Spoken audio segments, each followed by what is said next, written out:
আওয়ামী লীগ সরকারের মতো যেন এই সরকারের গায়ে কলঙ্ক না লাগে সেই প্রত্যাশার কথা জানিয়েছেন বিএনপির স্থায়ী কমিটির সদস্য অবসরপ্রাপ্ত মেজর হাফিজ উদ্দিন আহমেদ।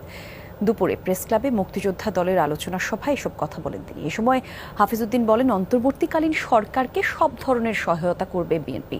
তিনি বলেন, নির্বাচন হলে বিএনপি ক্ষমতায় যাবে তা এখন দিবালোকের মতো পরিষ্কার। তিনি নেতাকর্মীরা যেন দখলদারি বা চাঁদাবাজির সাথে জড়িত না হয় সেই তাগিদ দেন। এ সময় আন্দোলনে পুলিশের ভূমিকা নিয়েও সমালোচনা করেন মেজর হাফিজ উদ্দিন। শেখ হাসিনাকে ইতিহাসের সবচেয়ে বড় ঘাতক বলেও উল্লেখ করেন তিনি। শিগগিরই খালেদা জিয়ার চিকিৎসার জন্য বিদেশে যাবেন বলেও জানান মেজর হাফিজ। আমরা যেন আওয়ামী লীগ না হই, আমরা জিয়াউর রহমানের বিএনপি থাকবো।